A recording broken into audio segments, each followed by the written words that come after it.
இன்னைக்கு என்ன lunch menu பார்த்துடலாமா? தயிர் இந்த மாதிரி ஜாஸ்தியாக இருந்தால் உங்களுக்கு என்ன தோணும்? எனக்கு செம்ம சூப்பரான மோர் குழம்பு தாங்க. அதுவும் வடை மோர் குழம்பு. உளுந்த 1 மணி நேரம் நல்லா ஊற வச்சுட்டாங்க. 1 கப்பு உளுந்து இது. அரைக்கும் போது உப்பு சேர்த்து நல்லா திக்காக அரைச்சி எடுத்துக்கிட்டாச்சு.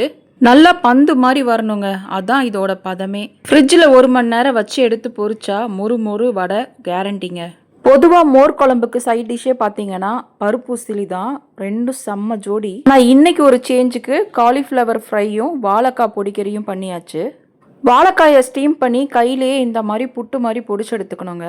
வெறும் கடாயில் மிளகு, சீரகம், பொட்டுக்கல்ல, நிலக்கல்ல, வரமிளகா, கருவேப்பிலை எல்லாத்தையும் வறுத்து பொடி பண்ணி இந்த வாழைக்காயோட மிக்ஸ் பண்ணி எண்ணெயில் போட்டு நல்லா வரட்டி எடுத்தால் சூப்பரான வாழைக்காய் பொடிக்கறி ரெடி ஆயிடுச்சு. நான் இன்னைக்கு பொட்டுக்கல்ல மட்டும்தாங்க சேர்த்து அரைப்பு எடுத்துக்க போகிறேன் இந்த மோர் குழம்புக்கு.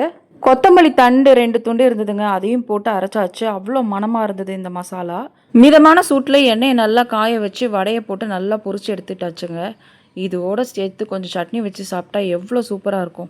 தாளிக்கும் போது கொஞ்சம் ஓமம் சேர்த்து தாளிச்சா ரொம்ப ரொம்ப மனமாகவும் ரொம்ப ரொம்ப டேஸ்ட் டிஃப்ரெண்ட்டாகவும் இருக்குங்க. ட்ரை பண்ணி பாருங்கள். தயிரை நல்லா கடைஞ்சி அரைப்போடு சேர்த்து நல்லா மிக்ஸ் பண்ணி தண்ணி விட்டு உப்பு சேர்த்து ரெடி பண்ணி வச்சுக்கிட்டாச்சு.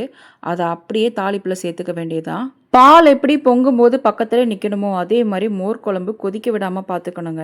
உருண்டையாக உருட்டி போட்ட வடை நல்லா வெந்து மொறுன்னு ரெடி ஆயிடுச்சு. சுடு தண்ணியில் போட்டு அப்படியே மோர் குழம்புல போட்டுக்க வேண்டியதான். டைரெக்டாக போட்டாலும் சரி, பட் எனக்கு இந்த மாதிரி போட்டால் தாங்க பிடிக்கும். பஜ்ஜி மாவு மிக்ஸ் பண்ணி காலிஃப்ளவரையும் இந்த பக்கம் நல்லா ரெடி பண்ணியாச்சு. ஒவ்வொரு பீஸ்லேயும் மாவு நல்லா கோட் ஆகிட்டு இருக்க மாதிரி பார்த்துக்கணும். ஹை ஃப்ளேமில் 5 நிமிஷம் தாங்க.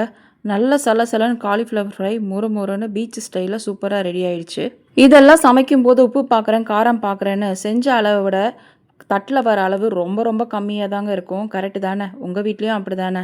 புரட்டாசி ஸ்டார்ட் ஆகிடுச்சு. நிறைய பேர் நான்வெஜ் சாப்பிட மாட்டாங்க. இந்த மாதிரி காம்போவும் ட்ரை பண்ணி பாருங்கள். டிஃப்ரெண்ட்டாக சூப்பராக இருக்கும். இந்த எம்மி லஞ்ச் மெனு பிளேட்டிங் பண்ணிடலாமா? நிறைய லஞ்ச் காம்போ என்னோட சேனலில் வரப்போகுதுங்க. உங்களுக்கு பிடிச்சிருந்தா லைக் பண்ணி ஒரு சப்ஸ்கிரைபும் பண்ணிக்கோங்க. இன்னைக்கான லஞ்ச் மெனு காலிஃப்ளவர் ஃப்ரையும் பொடி போட்ட வாழைக்காய் பொடிக்கறியும் தாங்க. அவ்வளோ சூப்பராக இருந்தது. கண்டிப்பாக இந்த ஐட்டம் எல்லாமே நீங்களும் ட்ரை பண்ணி பார்த்துட்டு உங்களுக்கு இந்த டேஸ்ட் பிடிச்சதா இல்லையாங்கிறத என் கூட கமெண்ட்டில் ஷேர் பண்ணுங்கள்.